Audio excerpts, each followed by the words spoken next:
Hi, I'm Lucia Knight, and this is the Joy at Work podcast. Here's this week's question from a listener. I've been thinking about resigning and going back to uni to do a post-grad course in something I'm actually interested in. I know I've heard you say before that you don't usually recommend that route. Can I ask, why not? Ooh, this is a goodie and brings back memories for me. So let me start here. If you have the means, the time, and you genuinely love learning, then by all means, go and study something that lights you up. Do it knowing that it might refresh your brain, add new energy to your life, and bring back a little spark. But also do it knowing it won't necessarily solve your career problem. Now, I'm a fully paid up member of the Lifelong Learning Club, so I'm not against studying in midlife. Not at all.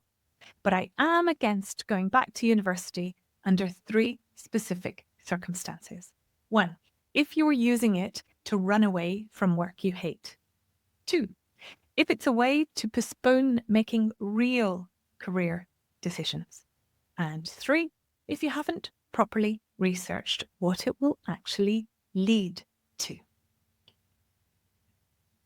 In those 3 scenarios, going back to university becomes a very expensive, very time-consuming, totally exhausting escape hatch. And escape hatches don't tend to lead to clarity, confidence, energy, or career joy. I'm passionate about this topic because, frankly, I did it all wrong. I became the poster child for poor decision-making about going back to school in midlife.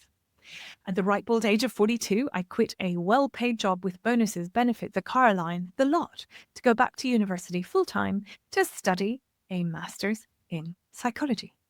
And I did it for all the wrong reasons. Number 1, I was running away from a career coma.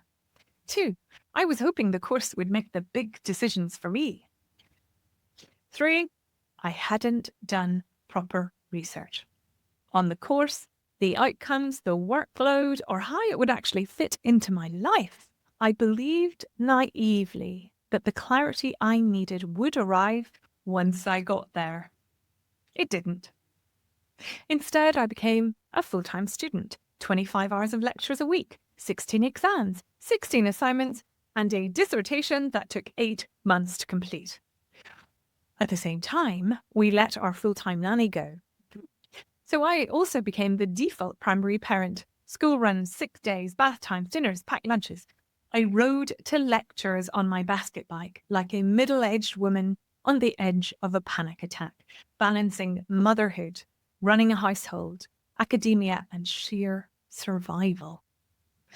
There were no margins left to squeeze.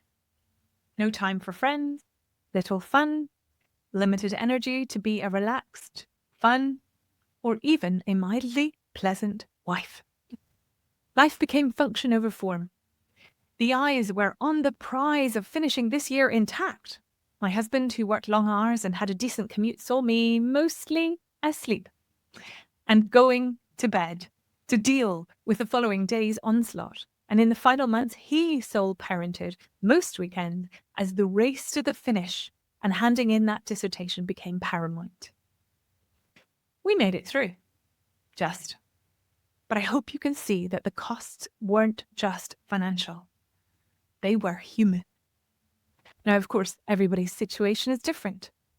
And the listener's situation may be very different. But the scale of the commitment is what often gets underestimated when we're blinded by hope. So here's what I'd encourage our listener to do before clicking the enroll button or handing in that resignation letter. First, be realistic about the commitment, emotionally, financially, and physically. Whether full-time or part-time, postgrad study takes over your life. It's not just your decision. It's a family decision, a lifestyle decision, a self-worth decision. Second, figure out what exactly you expect to get from the investment. Most people hope a course of this size and shape will bring clarity, fresh confidence, career direction, and better opportunities. But unless you've already done the inner work to understand your values, your superpowers, the kinds of problems you're excited to solve, and the shape of the life you want to build, then even a shiny new post-grad certificate may just land you in a new version of the same old stuckness with a side of student debt and depleted cash reserves. Over nearly a decade of working with brilliant midlife professionals, I've seen very few people for whom a full-blown post-grad course was the right next move. But let me share two rare exceptions. First, Carrie, not her real name. She came from a long line of psychologists, but had ended up in HR. She burned out twice because her superpowers weren't being used. She had a deep, long-standing interest in clinical psychology and knew it was the one thing she had to do. But she did her research. She knew the market and she knew she wouldn't be considered without a master's. Fast forward to now, and she works part-time as an assistant psychologist and is thriving in work and in life. Then there's Dan. He spent over 2 decades in finance and climbed to partner level in a top firm. But he had a specific passion in a niche area of international politics. He saved up and took a career break, during which time we worked together to map out his superpowers and to identify the kind of contribution he wanted to make. He researched the space deeply, spoke to lots of people, and found a master's course that would directly help him carve out a new niche. He now splits his time between part-time consulting in his old field and slowly learning and building something new and so super exciting. These examples are rare, so if you're considering, like our listener, a post-grad, here's a few of my suggestions. Ask yourself, what do I want my life to look like after this? What problem is this course solving for me? What problems could passing this course help me solve for others? Is there a lower risk way to explore this interest first? And then start small, tiny really. Have short conversations with people who've done the course. Volunteer or shadow, even for an afternoon.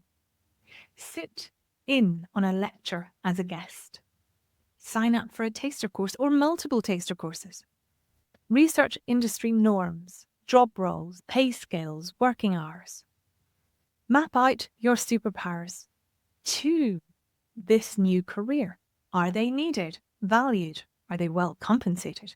Because if your new path doesn't need your superpower, it's likely to lead to either burnout or just a different kind of dissatisfaction. If this is resonating with you, we work through the exact process inside the Fierce Emporium before you invest your time, your savings, and your self-worth in a bigger leap. I'll put some details in the show notes for you.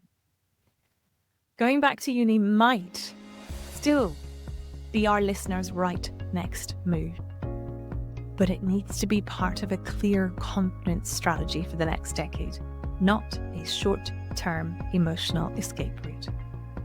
So do the research, ask the question, test the fit, and if the idea still stands strong, then by all means, dive right